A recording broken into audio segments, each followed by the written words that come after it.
Então vamos lá, minha gente. Prazer, né? Ficamos um tempinho sem tutoria. Você que está vendo a gente pelo canal do YouTube ou então pela plataforma EAD, nossa tutoria de teologia, aqui da disciplina Introdução à Teologia, ou simplesmente Teologia 1, da Universidade Católica de Petrópolis, e dos cursos das disciplinas de licenciatura em EAD, História e Pedagogia. Então hoje, qual que é a proposta da nossa tutoria presencial? Primeiro, explicar os vídeos que estão na plataforma, dar essa roupagem maior aos vídeos que estão na plataforma. Depois também, terminar a parte introdutória, que eu falo sobre o processo religioso, e começar a introduzir um pouquinho o cristianismo. Espero que dê tempo, né? É uma coisa bem grande, mas espero que eu consiga dar conta desse conteúdo hoje um pouquinho, para a gente também poder ir avançando nesse conteúdo religioso também, que é importante. Lembro que nossa prova já está se aproximando, para quem está assistindo e não vendo a tutoria, não fiquem preocupados com a prova, tá? Eu vou basicamente pegar um texto, tá? E vou pedir para você desenvolver alguma coisa em detrimento daquele texto com o conteúdo que eu estou dando, tá? Então não fique muito preocupado não. Então vamos lá, vamos avançar. Nós temos falado, tanto nos vídeos quanto aqui na tutoria presencial, sobre, primeiro, né, o conceito de religião, que é religar e voltar a ligar, ligar novamente, tá? Falamos um pouco sobre o que é o monoteísmo, né? E eu lembro que eu coloquei assim, né? Politeísmo e monoteísmo. O poli, deuses iguais às criaturas, e o mono, Deus diferente da criatura, tá? Isso vai criar, segundo Max Weber, nosso teórico, que a gente está usando nessas aulas, um desencantamento do mundo a partir do judaísmo. Daqui a pouco eu vou falar um pouco mais disso, né? Então, a gente pode dizer que o primeiro grande pilar, e aí também o pessoal de história, o pessoal de pedagogia, o nosso grande pilar da sociedade ocidental, primeiro é o monoteísmo judaico. A gente vai ver um pouco isso, né? Qual o papel da religião na formação cultural de uma sociedade? Então, às vezes as pessoas estão nas instâncias religiosas, participam das instâncias até mesmo civis, e não entendem, não compreendem totalmente da onde que vem essa matriz de pensamento. A nossa primeira grande revolução, se você pegar na história, a gente vai ter uma grande revolução agrícola. Isso aproximadamente no século X, tá? Antes de Cristo. E essa revolução agrícola vai possibilitar a sociedade que nós vivemos. Depois a gente vai ter uma grande revolução, chamada revolução monoteísta. Teologia, né? Uma grande revolução monoteísta, tá? Transformando uma cultura politeísta, onde Deus e criaturas são iguais, e isso era muito complicado, porque como é que eu vou empreender a observação científica, né? Por exemplo, a gente pode pegar Weber, né? Perguntar, claro que o professor Sérgio deve estar trabalhando isso com vocês, sem dúvida nenhuma. Você perguntar, Bruno, qual o papel da ciência? Weber vai dizer que o papel da ciência é dar clareza às coisas. Tá? Ciência é isso. Porém, esse mundo politeísta impedia uma clara evidência das coisas. Ele impedia, era impossível encontrar a verdade de um objeto, porque esse objeto era mágico, era santificado. No mundo politeísta, criaturas e criadores eram idênticos. Eu não podia, assim, observar o sol, observar o fundo do mar, porque o fundo do mar pertence a Poseidon, pertence a Netuno. Você tem que entender um pouco, né? E a gente vai falar um pouco, talvez, isso na aula de história hoje. Hoje nós vamos definir o que é história, que eu já defini para vocês lá na plataforma, a gente vai definir hoje o que é história, então, por favor, 3h30 da tarde, não faltem, né? 3h30 nossa tutoria, né? Não faltem, tá? A tutoria hoje vai ser bem importante, porque eu vou definir história. Se você pega um pouquinho a definição de história grega, a história grega, ela não é uma história linear como a nossa história, né? A nossa história começa no ano 1, não começa? O ano 1, pessoal de história, eu já falei um pouco isso, pessoal de pedagogia, eu vou mostrar aqui agora. O ano 1, na verdade, é o ano de 753. De quê? Da fundação do Império Romano. Então, quando Jesus nasceu, o Império Romano, não o Império, né? Porque o Império só vai acontecer 27 anos antes de Cristo, lá com o Imperador Otávio, tá? Otávio Augusto, né? Otávio, o divino, né? Augusto é divino. A cidade de Roma tinha 753 anos quando Jesus nasceu. No ano 1066 dessa cidade, eles se converteram ao cristianismo, fizeram um cálculo e viram que no ano 753 era o ano 1. E aquele ano de 1066 passou a ser o ano de 313 da nossa era. Então nós estamos hoje em 2016 da era cristã. Tá? O tempo grego não era contado assim. O tempo grego era um tempo cíclico. Tá? Era a famosa roda da fortuna. E aí, para você que quer se aprofundar um pouco nessa temática da temporalidade grega, entender um pouco o que é a temporalidade grega, eu indico uma ópera para você ver isso, chamada Carmina Burana. Especificamente nessa área aqui, ó fortuna. O que vai versar lá a ópera, né? Vai falar assim, ó fortuna, mentes luna, statu variabilis. Ó fortuna, como a lua, estado variável. Então era a roda da sorte. Uma hora estava embaixo, outra hora estava em cima. Era impossível estudar história assim. Era impossível estudar qualquer ciência nesse mundo politeísta, tá? Então é basicamente isso que nós vamos versar hoje. Isso aqui para mim é muito interessante, porque de repente você que está vendo em casa, você que está aqui comigo, de repente você não é religioso. De repente você não acredita, de repente você não tem fé, de repente você não tem uma fé transcendental, né? Expliquei que fé todo mundo tem. A fé natural, você acreditar nas coisas, acreditar nas pessoas. Todos os nossos relacionamentos humanos estão baseados e pautados na fé. Todos eles. Tá? Quando você contrata uma pessoa para ir lá fazer uma pintura na sua casa, você contrata, claro que mediante alguém te indicou, né? Ah, aquela pessoa me indicou um pintor. E aí você pergunta, pô, o pintor é um pintor bom? A parede ficou direitinha, ficou lisinha a parede? Mas você está dando fé àquilo. Tá? Todas as nossas ações, todos os nossos empreendimentos são baseados nisso, na fé. Agora, nem todo mundo tem fé transcendental. A aula de hoje, e as aulas que estão sendo seguidas, né, que eu estou passando também lá na plataforma diretamente, é tentar colocar a religião não como algo simplesmente confessional. Deus, igreja, fé, credo, crença, oração, não apenas, tá? Colocar a religião como o principal pilar da nossa sociedade. Vamos lá.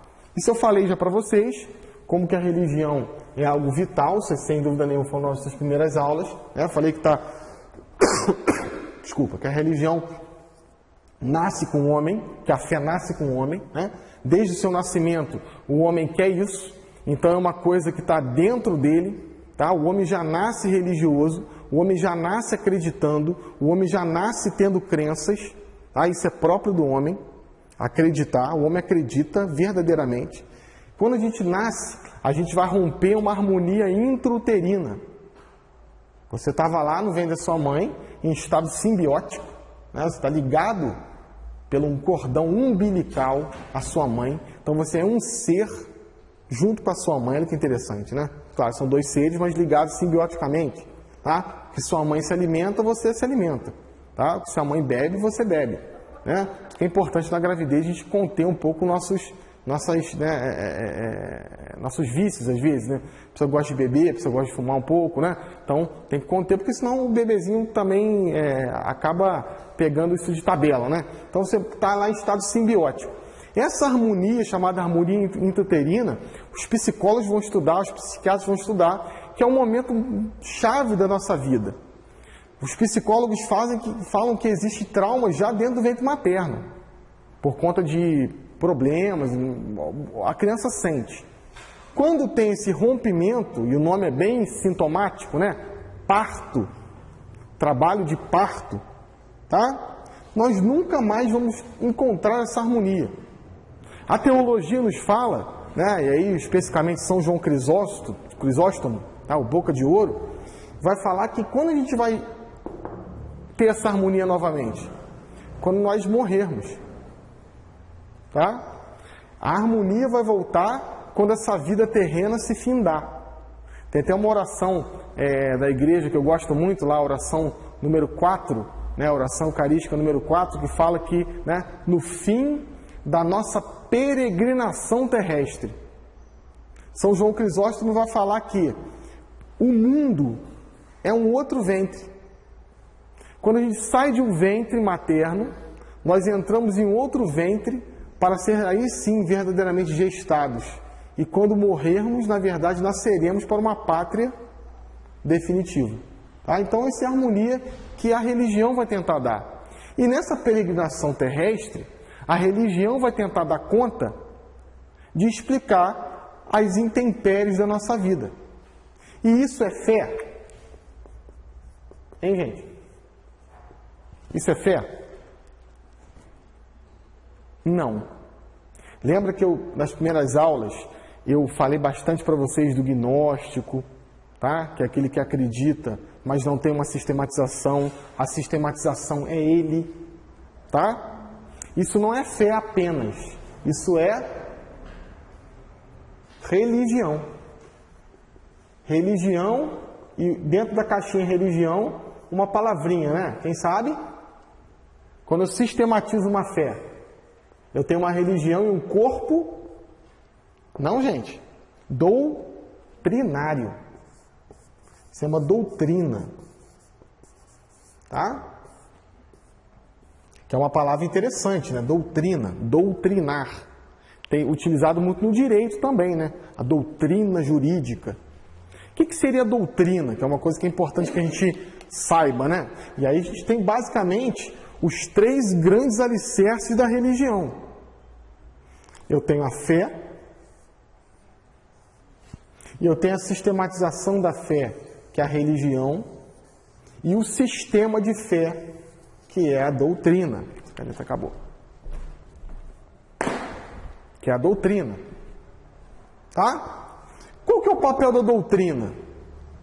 É sistematizar a religião e a fé em todos os aspectos da vida humana. Todos. Tá? Esse é o papel da doutrina.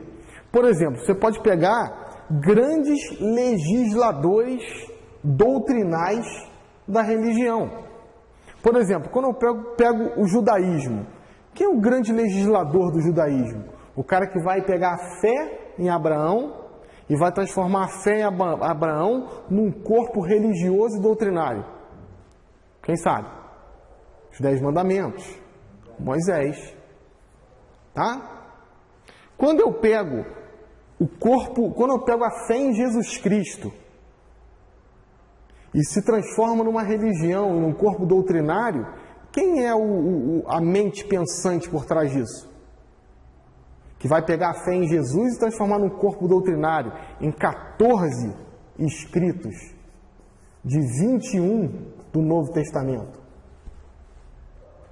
Fala? Não sabe? Paulo. Ó, o Novo Testamento tem 21 livros. 14 são de Paulo. Olha, se você pegar as cartas paulinas, o que ele faz? Ele pega a fé em Jesus e coloca em todos os aspectos da vida humana. Tem algumas críticas à mensagem paulina, né? fala que o cristianismo se parece muito mais com o paulismo do que com o cristianismo. Tá? E muitos teólogos e historiadores falam que Paulo deturpou a mensagem cristã. Eu não acredito. Eu acho que ele fez religião. Ele fez doutrina em detrimento a uma mensagem. Ele em nenhum momento ele dissolve a mensagem de Jesus. Pelo contrário, ele aprofunda, ele entende, ele sistematiza. Isso é sensacional. Tá?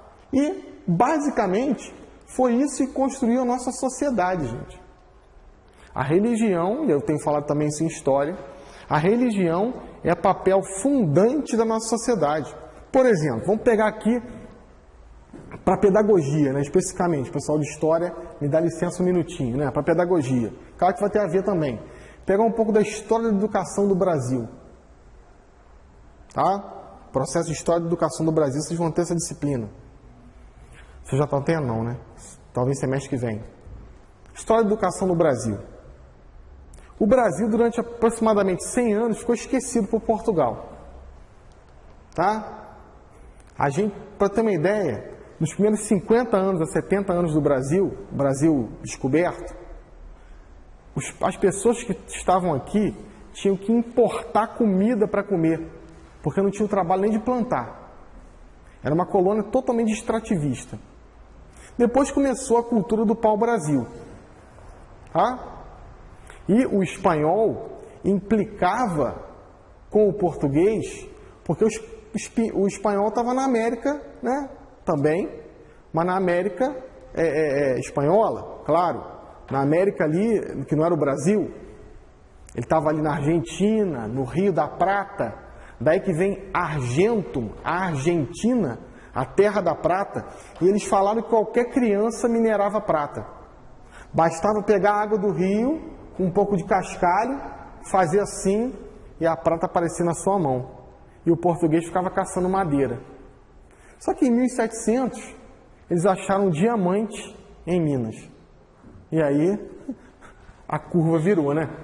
E aí a curvatura da vara pendeu para o lado de Portugal. E aí começou um processo também de criar instâncias educacionais no Brasil. E aí a gente tem, principalmente no sul do Brasil, as reduções jesuíticas, tá? O ensino jesuítico no Brasil. O ensino jesuítico que remonta ao Concílio de Trento, tá? 1565. E a criação da Universidade Gregoriana, tá? Gregoriana Pontifícia, a mãe das PUCs, né? A primeira PUC da história. E essa fórmula de ensino foi sendo trazida aos poucos para o Brasil. Bruno, então por que o Brasil, que começou cedo a trazer educação para cá, tá? Então logo 200 anos depois, 150 anos depois, já tinha jesuíta aqui ensinando o índio, tá? Você pegar um filme bem interessante, A Missão, tá? Vai mostrar um pouco do que era uma redução jesuítica. Eles ensinavam mesmo, literalmente. Dava a ler, escrever, utilizavam a língua indígena para escrever. Tu pega aqui José de Anchieta, que andou aqui perto da gente, né? Aqui em Magé. Você verdadeiramente vai ter educação. Só que a gente tem as reformas pombalinas no século XVIII. E Pombal expulsa os jesuítas, não apenas do Brasil, mas ele o Papa extingue a ordem jesuítica. E o Brasil fica 150 anos sem educação. Olha, isso foi um desastre para o Brasil.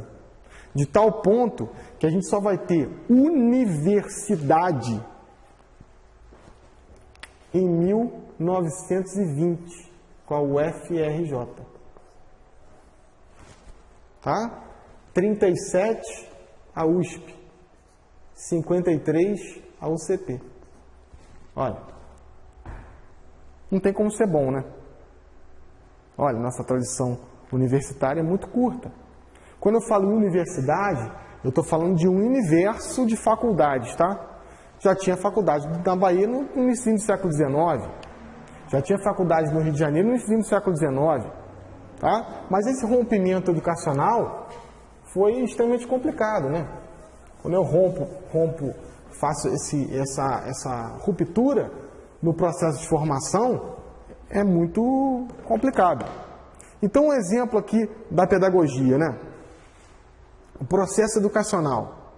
O processo educacional, primeiramente, foi um processo todo ele pautado pela religião. Todo. Você pega as universidades medievais, né? Claro que as universidades medievais eram lugares livres, né? Tem aquela ilusão de achar que as universidades só quem se ensinava era padre, só quem estava lá nos ricos, mais ou menos, tá? Por exemplo, você pega um grande papa da história do cristianismo, chamado Gregório VII. Ela é filho de um sapateiro, tá? Foi para a universidade, se formou, foi galgando os estudos, se ordenou padre, aí foi galgando, e foi um dos maiores papas da história do cristianismo. Então, sem dúvida nenhuma, a constituição social da religião está no âmago do mundo ocidental. Tá? Sem a religião, o mundo que a gente vive fica meio capenga. Vamos avançar. Tá? Eu falei um pouco o significado da palavra religião, já expliquei isso para vocês. Voltar a ligar novamente, ligar os seres humanos novamente com Deus.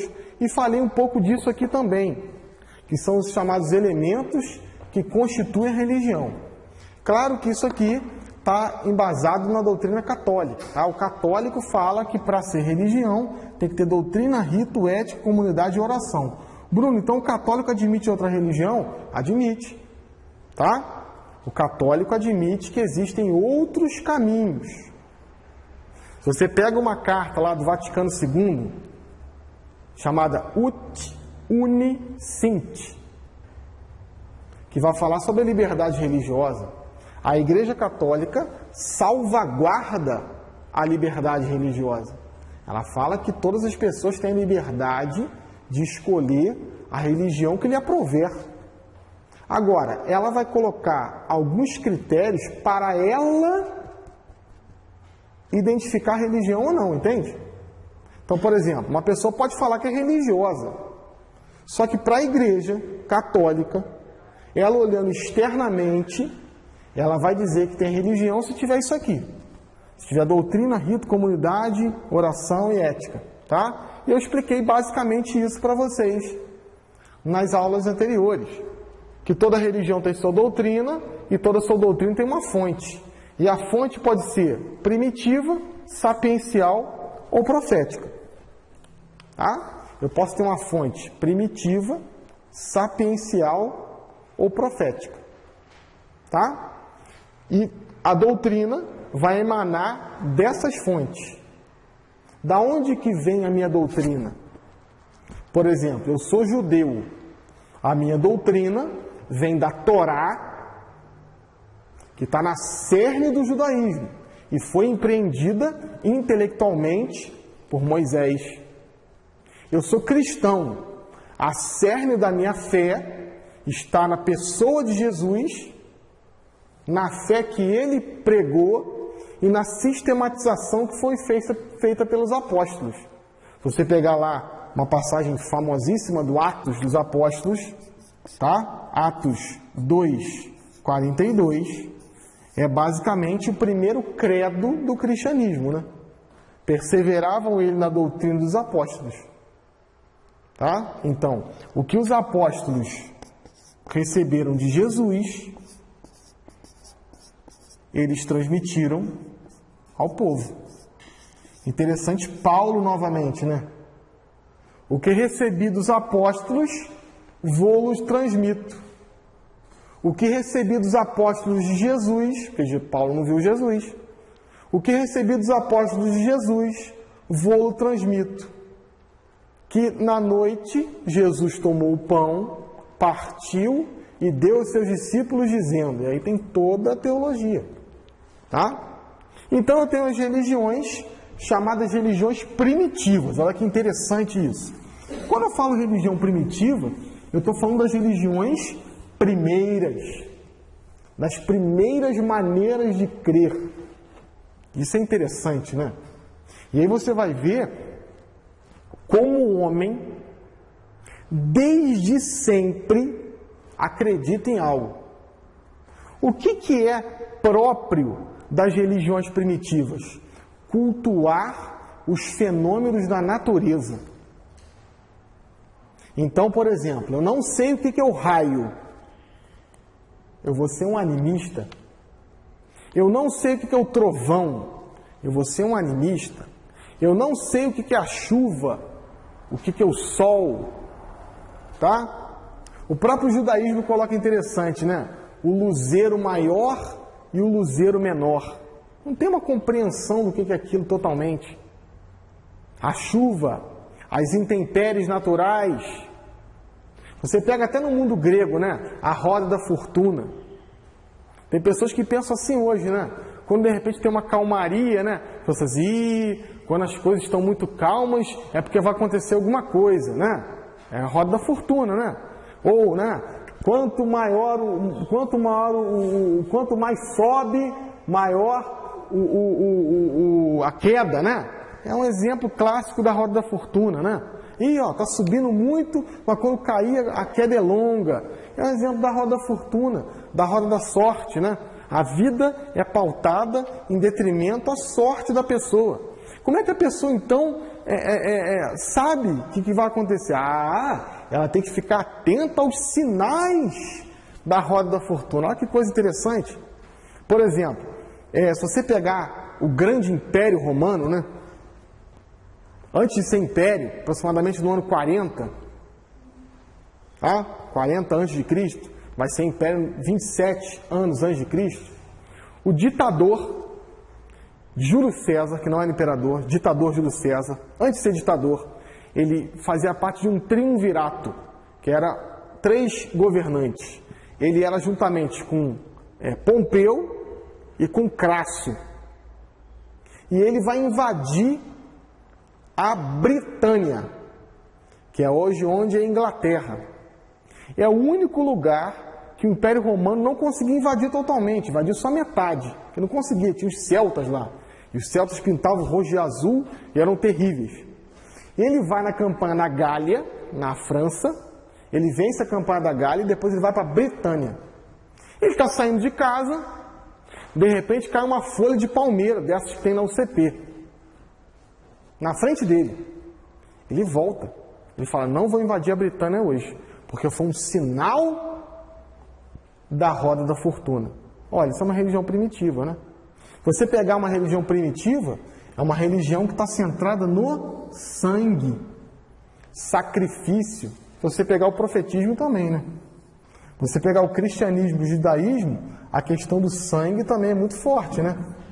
Por exemplo, o judaísmo faz o sacrifício do animal. O cristianismo faz o sacrifício do próprio Jesus, né? O que é a ceia? E é por isso que o cristianismo é perseguido, viu? Por que o cristianismo é perseguido quase 300 anos? Porque os romanos achavam que eles eram canibais, né? Eles iam para o cemitério, bebiam o sangue, comiam o corpo de um cara que já estava morto há 30 anos. Como é que pode? Isso está crescendo, né? Vamos matar esses caras. Então, um pouco do que são as religiões primitivas, né? As religiões sapienciais são as religiões chamadas de cor oriental, né? A fonte aqui da religião primitiva são os antepassados. Então, o antepassado contou para mim, eu passo a ser religioso. Assim são os cultos chamados culto afro, brasileiros, o candomblé, a tradição iorubá, tá? Não tem um códice, não tem um código, é uma contação, é uma tradição oral, assim é primitivo. O sapiencial é uma pessoa. Eu tenho no budismo, Buda. Eu tenho no confucionismo, Confúcio. Eu tenho no taoísmo, Lao Tse. São pessoas que se auto-intitulam iluminadas e vão gerar uma doutrina em detrimento à vida, em detrimento ao sofrimento, em detrimento à morte, o pós-mortem. O que acontece depois que a gente morre? Vai estabelecer uma doutrina. E tem as religiões proféticas, que a gente vai começar a falar agora. Tá? A gente vai seguir agora um pouco e acho que vai tomar bastante nosso tempo. essa discussão.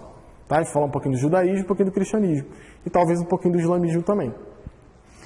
Temos o judaísmo, o cristianismo e o maometismo, o islamismo. O judaísmo, o profeta é Moisés.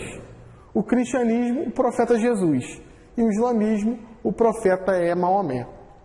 A diferença do cristianismo para o judaísmo e para o islamismo, claro que ele está falando isso é um cristão, dentro de uma universidade católica, então a gente está puxando um pouco a brasa para a nossa sardinha, tá? Claro, sem dúvida, né?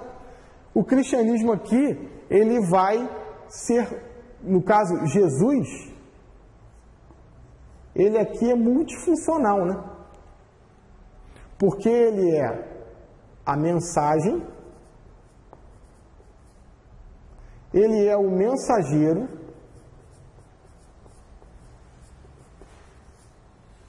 e ele é a origem da mensagem. Além de ser uma visão mais religiosa, o altar, o sacerdote e o sacrifício. Tá? Deixa eu tentar melhorar. Deus fala a Moisés que fala ao povo. Deus fala ao arcanjo Gabriel que fala a Ali, aliás, que fala a Maomé, que fala a Ali que escreve o Corão. Deus fala a Jesus que fala o povo. Só que Jesus é Deus. E a fala também é Ele. Por isso que João fala, né? Et verbum carum factum est. E o verbo, a palavra divina, se fez carne e habitou entre nós. Mas não vamos entrar nessa história ainda não. Vamos lá um pouquinho para a história do judaísmo, que é bem interessante, tá?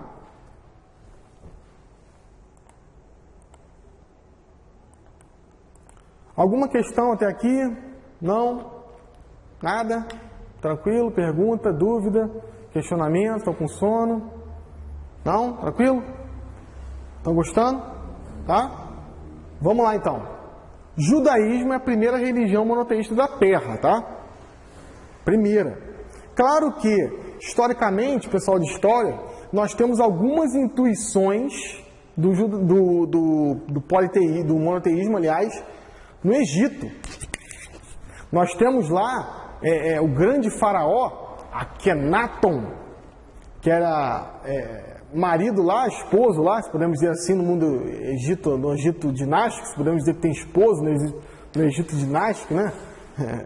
É uma invenção aqui mais do mundo medieval, né? Do mundo antigo até, mas não do Egito antigo, esposo, marido, não tinha essa concepção. Esposo lá da Nefertiti, que teve lá um filho principal, teve outros filhos, mas o principal foi o Tutankhamon, o faraó menino, Amon, né? Tut-Akh-Amon, que é o Tutankhamon. Esse cara intuiu um monoteísmo. Ele queria fazer o culto lá a Amon, tá? O culto a Amon-Ra, o culto a um Deus, tá? Só que não deu certo. Rapidinho caçaram o mandato dele, rapidinho mataram ele. Sabe por quê, pessoal de história? Porque os altos cargos públicos, podemos dizer cargos públicos, né? Os grandes cargos estatais no Egito eram os cargos dos sacerdotes. E se eu crio apenas um Deus, imagina quanto a gente ia ficar desempregado? Que acabou o teu Deus, olha, você que é sacerdote lá de um Deus tal, né? Néfron, tá? Perdeu. Você que é sacerdote lá do Deus da morte, perdeu o cargo.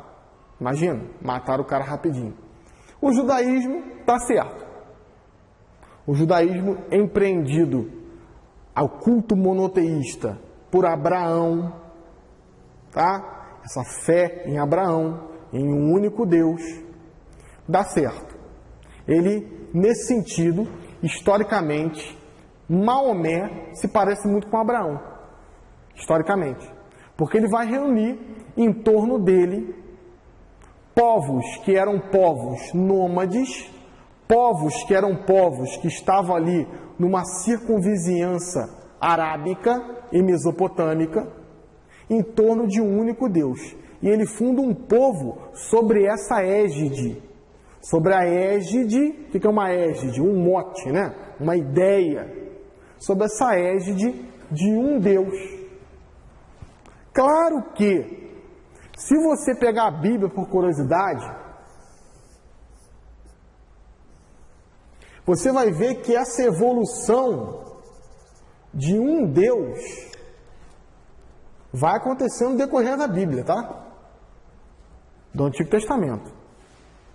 Você, no iniciozinho da leitura bíblica, você vai perceber que existe um Deus judaico, mas que existem milhares de outros deuses. É bem interessante você ver algumas leituras do Antigo Testamento dizendo a seguinte frase: o nosso Deus é maior que todos os outros deuses. Isso pressupõe que existam outros. Isso vai avançando, tá? E isso chega no auge em Davi. Nos Salmos, Davi já tem algo mais purificado, já é um Deus mais purificado. Não é um Deus das primeiras letras do judaísmo.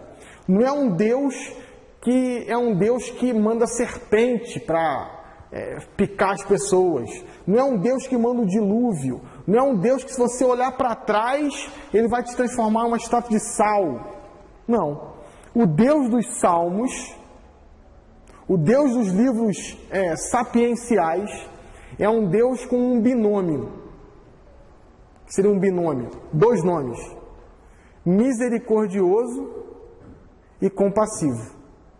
Mas não esperem um Deus misericordioso e compassivo nas primeiras linhas do Novo Testamento, do Antigo Testamento. Tá? Não esperem.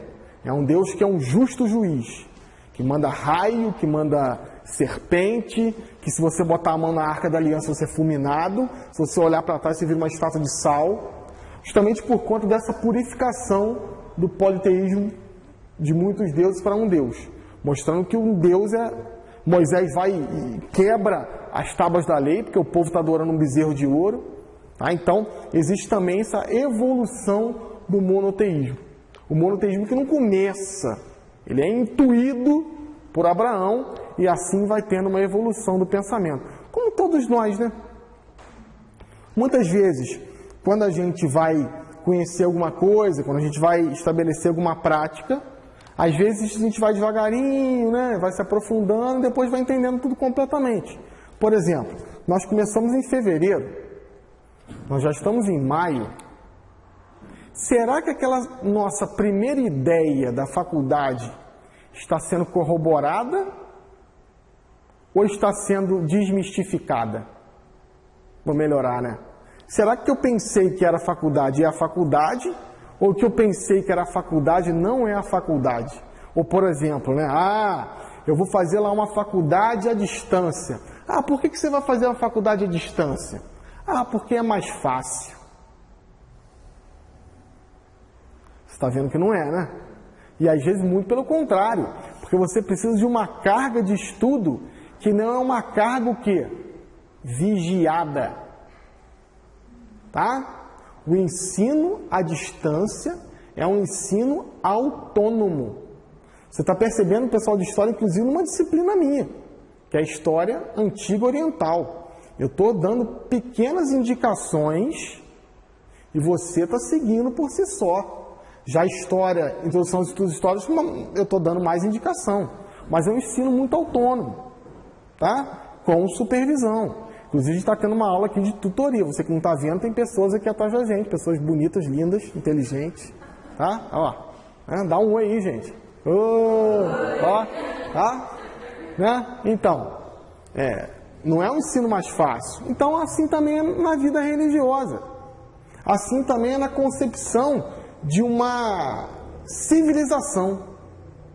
A pessoa vai pensando uma coisa e, com os poucos, vai se transformando em outra coisa. Hoje senti falta do café, viu? Geralmente, né? Geralmente aqui a gente chega e tem um café, mas no nosso primeiro dia eu fiquei impressionado. Pô, iogurte, tudo. Falei, meu Deus, que bom, né? Tá com a aula de teologia, obrigado Deus, né? É a crise, né? Vamos lá. A gente tem no judaísmo isso aqui que é muito interessante. Se eu conseguir me explicar perfeitamente isso aqui para vocês, você vai entender o que é o judaísmo, tá? E também é uma primeira indicação do que vem a ser o cristianismo, tá? Se você entender isso aqui, você vai entender as religiões monoteístas, principalmente o judaísmo e o cristianismo. Você pega na cerne do cristianismo, o que o cristianismo acredita? Que o cristão é o povo da nova aliança. Interessante o próprio Jesus falando, né? Este é o cálice do meu sangue, o sangue da nova e eterna aliança. Agora, o que é a primeira aliança? Eu tenho duas alianças no judaísmo, básicas, primárias e fundamentais. A primeira aliança é uma aliança cosmológica. E é uma segunda aliança, uma aliança de prosperidade. Tá? Então, a primeira aliança é uma aliança cosmológica. E é uma segunda aliança, uma aliança de prosperidade. Por que eu coloquei a estrela de Davi? Porque a estrela de Davi é um exemplo da aliança, né? Ó, nós, quando contraímos um compromisso, nós também colocamos uma aliança. Tá? Por que a aliança do casado é na mão esquerda? Quem sabe? Não? Porque é do lado do coração. Tá? E se você pegar uma aliança, você olha para a aliança e você não sabe onde começa nem onde termina. Na verdade, isso aqui é uma cópia disso aqui. Olha a estrela. Você sabe onde começa a estrela? Sabe? Não. Mas é a junção de duas coisas, né? É a junção de um Deus que vem ao encontro do homem. E não o contrário disso. Tá? Para o judeu, o homem é incapaz de alcançar a Deus. Tá? É uma das égides do judaísmo, né? Deus habita em uma luz inacessível. Ok? E Ele se revela. Ele vem ao encontro do homem. Se você pega o cristianismo, é um pouco diferente. O próprio Santo Agostinho de Hipona vai dizer, isso está lá no Catecismo da Igreja Católica, uma frase em latim, Homo capax Dei. O homem é capaz de Deus. Tá? O homem naturalmente é capaz de, olhando as criaturas, de olhando as coisas criadas, de olhando o universo, ele intui um Criador. Naturalmente. Naturalmente. É intuitivo. Tal como você, quando vai na casa de alguém e vê um bonito quadro na parede, pendurado, você quer saber quem é o autor daquele quadro. Tá? Como fala lá o Roberto Carlos, né? Quem é o autor do quadro então? Quem será o autor do quadro? Então, Deus, para o judaísmo, que vem ao encontro do homem e faz uma aliança plena com ele. Você não sabe onde começa um e termina outro. Sabiam essa explicação da história de Davi? Legal, né? Sabia? Sabia. Não sabia? É muito bacana. É o encontro de Deus que vem ao homem, que se revela ao homem. Tá? Um dos motivos de Jesus ser condenado à morte, ser entregue pelos judeus aos romanos, tá? Porque ele fala o quê? Eu e o Pai somos um. Putz, para o judeu porque Deus é um Yahvé. Deus está lá, né? O judeu só pode falar Yahvé dentro do templo. Tá? E ele criou apelidos, né? Não apelidos, mas subnomes para Deus. O mais carinhoso é o Emanuel, o Deus conosco. Hã? Agora, como é que Jesus chama Deus? Abba. O que é Abba? Papaizinho. Olha, não pode. Né? Ele tem outros apelidos, né? Emanuel, Adonai, né? O Senhor. E Yahvé só no templo, é mandamento. Não chamarás o nome de Deus em vão. Olha que coisa. Jesus é crucificado, é entregue à morte, por conta disso também, que ele choca um pouco com a mentalidade judaica, de um Deus distante, não, um Deus próximo. Né? Quando ele fala, Pai meu. Não, Pai nosso. Né? Isso aqui é uma universalização do judaísmo, mas não vamos entrar no cristianismo ainda não, daqui a pouco, tá? Vamos lá, minha gente. Então, um pouco do que acredita o judeu, né? Se você pegar os relatos bíblicos, você vai ver que o judeu acredita um pouco assim. Se você pegar o relato lá do dilúvio, né? E abriu-se as comportas da terra. Por que o céu é azul? Porque existem águas acima do firmamento. Olha que interessante. Claro que é o judeu ortodoxo, né? Então tem o luzeiro menor, o luzeiro maior, né? Tem as colunas da terra que seguram as comportas, né? Tem o Sheol, que seria o inferno, tá? Tem as colunas da terra, tem o oceano, tá? Um pouco da visão judaica. E a gente tem o dilúvio, né? Esse artista aqui que é bem interessante, Gustavo Doré, né? Tinha uma Bíblia, né? Ainda tem ainda, que é a Bíblia da editora Voz aqui de Petrópolis, né? Fazendo um marketing aqui para Voz, que tem todas as litografias do Gustavo Doré, todas as grandes passagens bíblicas, é um artista famosíssimo, né?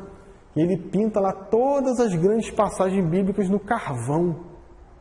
Tá? Vale a pena olhar, procura lá, Gustavo Doré, tem várias pinturas, uma mais bonita que a outra. É o dilúvio, né? O primeira aliança é uma aliança cosmológica.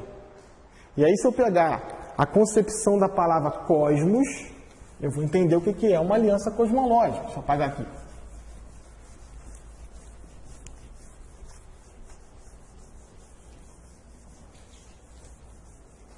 Deixa eu pegar lá. Do grego, né? Ó. Cosmos. Tá? Cosmos. O cosmos são as criaturas. Mas não apenas. As criaturas que são belas e perfeitas. É a perfeição. Tá? Tem várias definições de cosmos. Mas a mais específica são as criaturas belas e perfeitas. Isso quer dizer, todas as criaturas. É a criação como um todo. A criação é o cosmos. Tá? Tem uma disciplina em filosofia que estuda isso. Quem sabe? Estética, tá? Por exemplo, todo mundo aqui já teve uma emoção estética.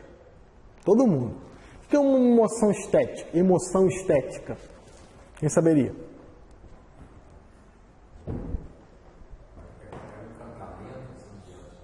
Exatamente, perfeito. É o encantamento diante de algo. E aí pode ser o quê? Pode ser uma pessoa. Já viu quando você conhece uma pessoa e você fica encantado com a pessoa? Né? Você conhece um autor de um livro, você conhece uma personalidade, ou você conhece uma pessoa tão simples, mas tão simples, que a simplicidade dela é impactante, aquilo te impressiona. Pode ser um prédio. Por exemplo, nós estamos aqui nesse prédio belíssimo da Universidade Católica de Petrópolis, né? Prédio do iniciozinho do século XX, que foi construído em apenas 3 anos, olha, rapidinho. Você demora 5 anos para botar piso na tua casa, imagina? Ó, eu tô lá botando piso, ó. Né? 3 anos que construí esse prédio neoclássico francês, venha visitar o CP. Ó. Aí você entra, nossa, que prédio bonito. as colunas, os jardins internos, a capela, né? O jardim externo. Um filme, você olha um filme, no final você chora, você se emociona. Um museu, você entra no museu, nossa. Né? É muito ruim quando você vai num lugar que a pessoa não valoriza aquilo que você valoriza, né? Não espere, tá, gente? Que as pessoas valorizem o que você valoriza, tá? Porque as pessoas são pessoas, cada um tem sua individualidade. Nós somos indivíduos com personalidade. Você deve estar tendo isso lá em filosofia também. Se não tiver, vão ter. Ou em sociologia, tá? Por que é uma pessoa indivídua? O que é um indivíduo? Não pode ser dividido. Eu posso pegar uma pedra e dividir a pedra, eu vou ter duas pedras. Eu não posso dividir o Bruno. Se eu dividir o Bruno, não vou ter nenhum Bruno. Zero Bruno. E a personalidade é o ethos da pessoa. Tá? A pessoa é um indivíduo que tem uma personalidade. E a personalidade é quase que única. Então não espere que as pessoas valorizem o que você valoriza. Às vezes, eu que lido também com criança, né? Às vezes a pessoa fala, Bruno, mas meu pai nem olha meu caderno. Não espere que ele olhe. Tá? Meu esposo nem fica feliz que eu estou estudando. Não espere que ele fique feliz. Minha esposa nem fica contente que eu estou indo na faculdade. Não espere que ela fique feliz, porque isso é seu. Quer ver um exemplo? Você vai no museu, pessoal de história aqui principalmente, pessoal de pedagogia também. Você vai no museu, tá? Só que a pessoa não gosta de museu, a pessoa gosta de shopping. Tá errado gostar de shopping? Não, eu também gosto de shopping. Tá? Mas a pessoa não gosta de museu, a pessoa está chato. Você quer ver um filme mais cult, a pessoa não gosta. Quer ver um filme de ação que morre todo mundo no final. Normal. Cada um tem um gosto. Você não pode impor o seu gosto por shopping, nem o seu gosto por museu. Eu quero entrar no museu, eu quero ficar 1 hora olhando para uma coluna. Nossa, que legal. Aí tira foto. Aí tira, quando pode, né? Aí tira selfie. Como é que eu vou impor isso ao outro? Entende? Então, a estética vai estudar isso, né? A beleza das coisas. Né? E vale a pena dar uma olhadinha nessas pinturas lá do Gustavo Doré, né? Esse aqui é o dilúvio, né? Bruno, o que aconteceu o dilúvio? Historicamente? Não um, vários. Tá? Vários. O que é um dilúvio bíblico? Nada mais é que uma tsunami. Em que rios? Tigre e Eufrates. Tá? Esses rios eram terríveis. Terríveis. Falei para vocês lá na tutoria da história antiga oriental. O rio Nilo era uma menina educada da corte francês do Luís XIV. Quando enchia os rios, matava todo mundo também. Mas não era aquela coisa. Depois teve as obras de Mênfis, tá? Depois vem Hatshepsut, faz algumas obras, e o rio fica totalmente previsível e totalmente adequado para uma vida tranquila. O Tigre e Eufrates não. O Tigre e Eufrates transbordavam em horas. Em horas. E aí matava muita gente. Quando eu estou falando aqui, em dilúvio, estou falando desse território aqui, O cara conhecia Nova Iguaçu? Não. O cara conhecia Paquetá? Não. O cara conhecia Petrópolis? Não. O cara conhecia a Europa? Também não. O cara conhecia o Extremo Oriente? Também não. Quando morre todo mundo, acaba o mundo. Tá? Tem prova arqueológica que teve tsunami? Várias. Tá? Várias. Principalmente por causa da mudança climática que esse território que está acontecendo. Daqui a pouco a gente vai chegar na história do Egito e vai ter lá a história de José, né? José que vai para o Egito, vendido para os irmãos, tem essa história? E tem uma grande fome na terra. Tem como provar que isso aconteceu? Tem. Por quê? Aconteceu verdadeiramente uma carestia. Começou a faltar comida, começou a faltar alimento. Tá? Justamente por conta dessas mudanças climáticas. Vamos lá.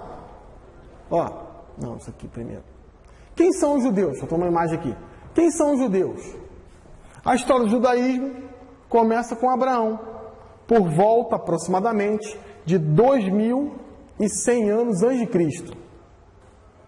Tá? Então Abraão, que primeiro é Abrão, depois se torna Abraão, né? Uma mudança de nome significa uma mudança de missão, uma mudança ontológica. Tá? Abraão é filho de Teraque, natural de Ur, na Caldeia, atualmente território iraquiano. Então, Abraão é o pai dessa fé. Se você pegar o livro de uma corrente paulina, que não é Paulo que escreve, mas é uma corrente paulina, o livro de Hebreus, no Novo Testamento, vai falar lá sobre os heróis da fé. E vai exaltar lá Abraão. Bonito o livro, lá livro de Hebreus, a carta aos Hebreus, que fala que Abraão creu contra toda a esperança. Aonde não tinha esperança, Abraão acreditou. Tá? Um pouco da história de Abraão. E começa a história de Abraão, né? A vocação de Abraão. Deus ordenou a Abraão que abandonasse sua terra e procurasse um novo lugar. É considerado pai dos judeus e dos árabes. Vou explicar. É venerado por ambos. Essa história se dá, pois, Abraão teve 2 filhos, um com a escrava Agar, ao qual colocou o nome de Ismael, e outro com a sua mulher Sara, ao qual colocou o nome de Isaque. O primeiro, Ismael, pai dos árabes, o segundo é pai dos judeus. Olha que problema. Olha que problema. Vou apagar aqui o quadro. Olha que problema. Como é que é a vocação de Abraão, né? Se você pegar lá na Bíblia, né? Deus virou para Abraão e disse assim, Abraão, sempre o nome forte, voz forte, né? Não é uma voz assim, Abraão, sai da tua terra, sai da tua descendência e parentela e vai para o lugar que eu vou te dar. Só que esse lugar é habitado, tá, gente? A gente tem que matar todo mundo primeiro, né? Claro que vai terminar isso é Josué. Josué entre Jericó na segunda maior batalha da antiguidade, né? Primeira batalha, a batalha de Galgamela, com Alexandre Magno e Dário, rei da Pérsia. E a segunda batalha, a batalha do cerco de Jericó, tá? Que é o fim dessa epopeia da busca da terra. Ele entra no território de Jericó, Josué divide o território de Jericó com os 12 netos, bisnetos de Abraão. São filhos de Isaac, filho de Abraão. Tá? Vamos lá. Deus ordenou a Abraão que abandonasse sua terra e procurasse um outro lugar. Então, vou colocar aqui Abraão. Ó. Tá? Abraão era casado, segundo o judaísmo, com Sara. E tinha uma escrava chamada Agar. O que acontece? Sara aqui já está velhinha, né? A Bíblia coloca que eles tinham 90 anos. É possível? 2100 anos uma pessoa ter 90 anos antes de Cristo? Melquisedeque tinha 900, né? É possível isso? Não, não é possível. Expectativa de vida na Idade Média era de no máximo 35 anos, a média, tá? Uma pessoa com 40, 50 anos era um grande ancião. Por que a Bíblia coloca essas datas? Primeiro, uma maneira diferente de contar o tempo, tá? Tem 2 explicações. Uma maneira diferente de contar o tempo. O tempo é contado por ciclos lunares. Tá? Então, teve um quarto de lua, mudou o ciclo lunar, conta um ano. Tá?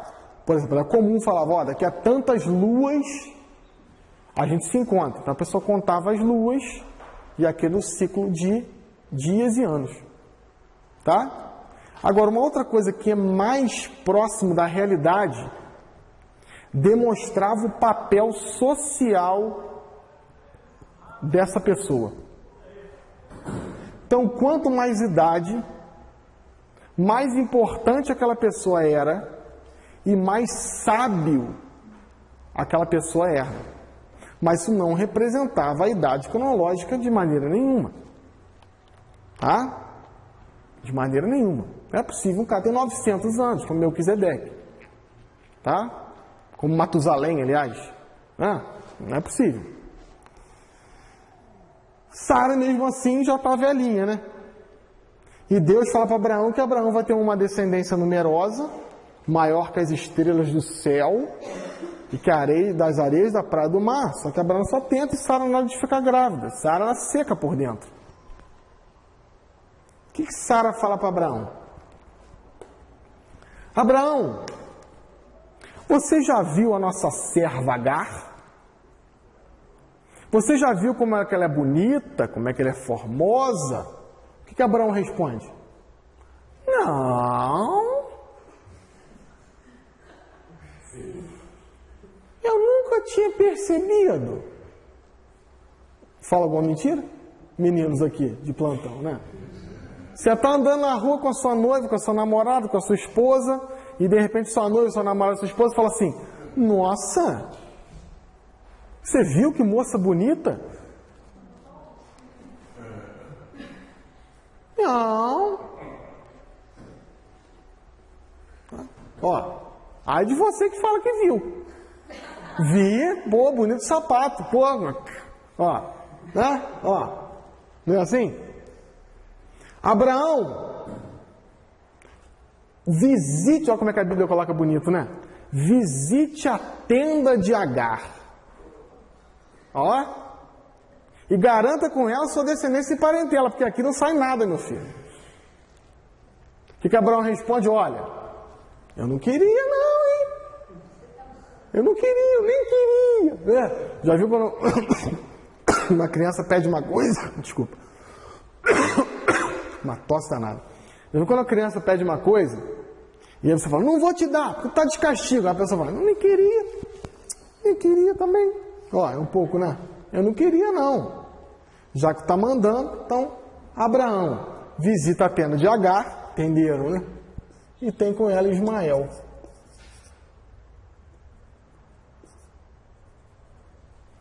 Ismael. Deus ouviu. Só que aparece lá o Melquisedeque, Sara ri de Deus, Saraí, aquela que riu de Deus, e tem lá o Isaac. Só que é o símbolo de discórdia chinês, né? Ó,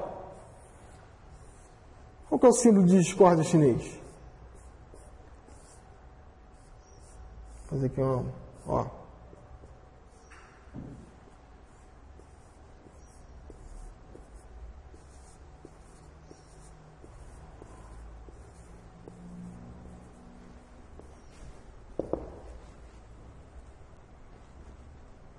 Duas mulheres sobre o mesmo teto.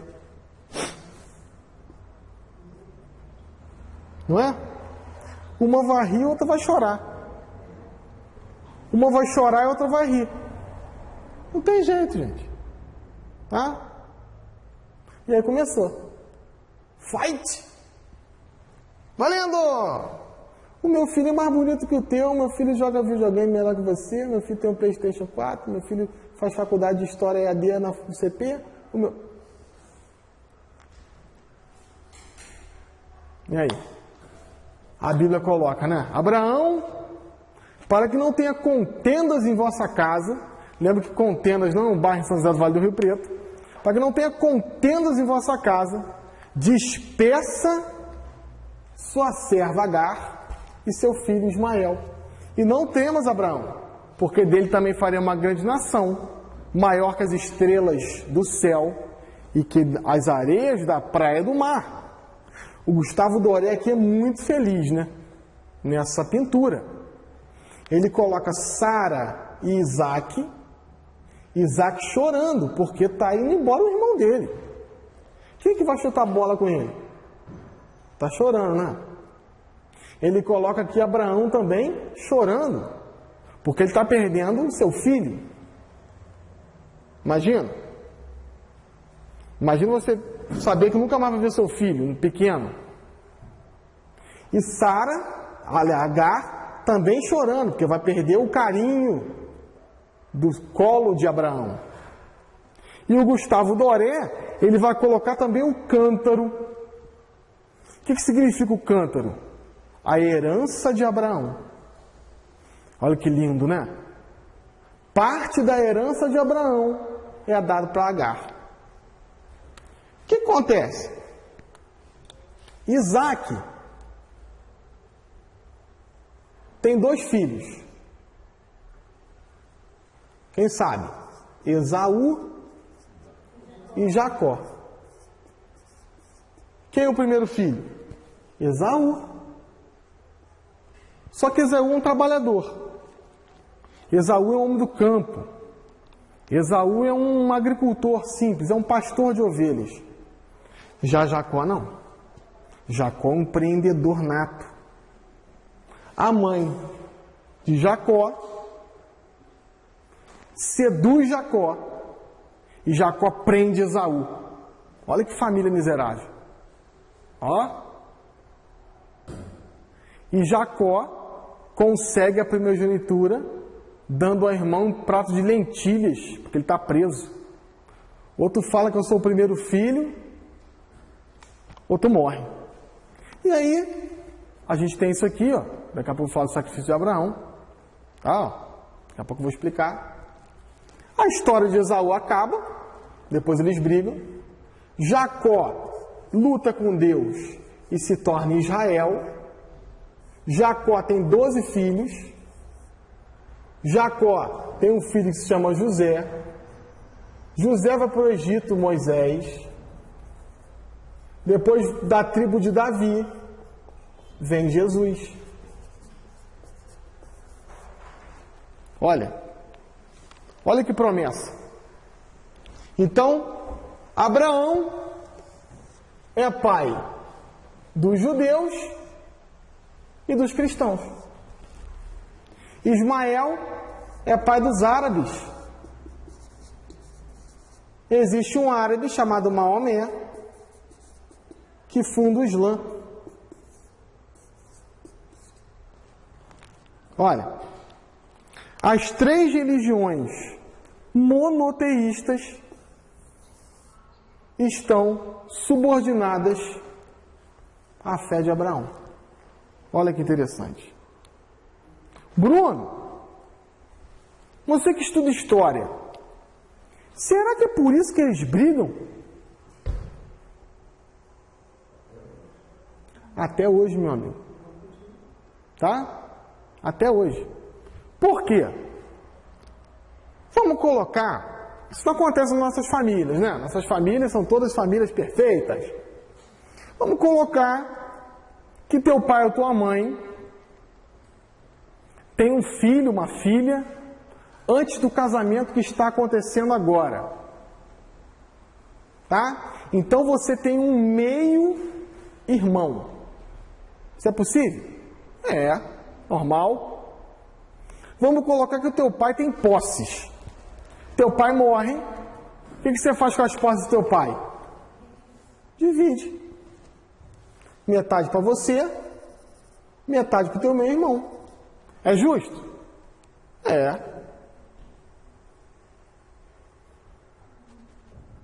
Tá.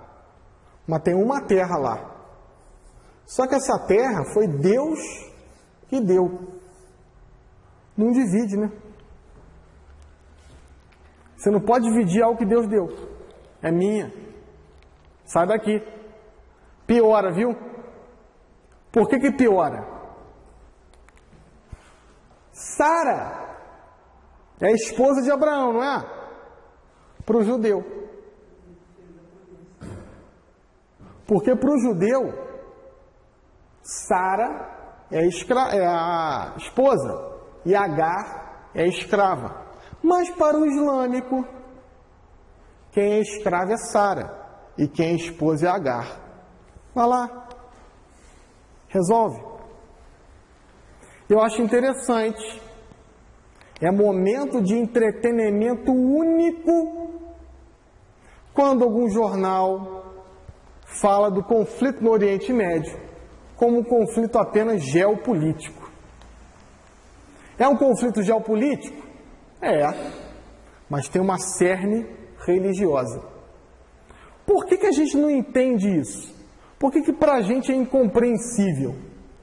Porque a gente não tem um grau de comparação em relação à fé que eles têm. A nossa fé, às vezes, é muito uma fé de domingo, né? A nossa fé, muitas vezes, é uma fé de processos de sociabilidade. Lá não. Lá a fé, tanto para o judeu quanto para o islâmico, está na identidade cultural do cara. Por exemplo, eu posso falar, você é o quê? Eu sou cristão. Eu sou budista. Mas você se converteu ao budismo? Sim, me converti ao budismo. Eu me converti ao cristianismo. Lá não. Lá você nasce judeu. Está no sangue. Voltando lá às cartas de Paulo, né? Paulo está pregando também para os judeus, mas os judeus não aceitam muito Paulo, né? Porque Paulo era um grande rabi do mundo judeu. Paulo era fariseu. Paulo foi de uma escola farisaica lá de Gamaliel, um dos gênios daquele período. Paulo era um estudioso da lei, sabia os pormenores da lei e se converte ao cristianismo. Então os caras refutam. Só que Paulo também fala aos prosélitos. Quem são os prosélitos? Aqueles que se converteram ao judaísmo. Esse cara nunca vai ser judeu, porque não tem sangue judeu. Olha que interessante. Eu adoro quando a pessoa fala que religião é coisa de gente boba, né? Olha a formação da nossa sociedade. Eu tenho judeus em Israel, eu tenho cristãos da tribo de Davi, Jesus, e eu tenho o Islã de Ismael. Olha, vamos brincar. Vamos tirar o aplicativo religião da nossa sociedade. O que a gente perde, né? Se pegar aqui no judaísmo, a gente perde a lei, né? Os 10 mandamentos. Se eu pego do cristianismo aqui, vamos pegar aqui a caridade cristã, né? Caritas.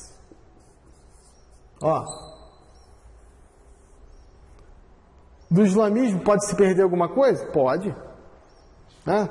Você pegar o islamismo, ficou 400 anos na Península Ibérica. O comércio árabe, a medicina árabe, a filosofia árabe. O nosso mundo está regido pelas essas 4 religiões, sem dúvida nenhuma. E a gente vai parando por aqui. Vou avançar. Né? Isso aqui é Michelangelo de Caravaggio, né? Caravaggio, né? Na verdade, Michelangelo, não de Caravaggio. Michelangelo que pintou a Capela Sistina, né? É a luta de Jacó com o anjo, né? O anjo vê que ele é forte, dá um beliscão nele e se torna um Cláudio, né? O que é Cláudio? Aquele que manca, um claudicante. Tá? E aí vem as tribos de Jacó, José, né? José do Egito, Moisés, né? Os 10 mandamentos, o Egito, né? Os 10 mandamentos e a concepção do judaísmo. Ok? Ficamos por aqui. Até a próxima. Forte abraço. Vou colocar lá uma atividade pequenininha na plataforma, tá? Pequenininha. Tá? Uma pequenininha. Só para constar. Tá? Valeu, gente.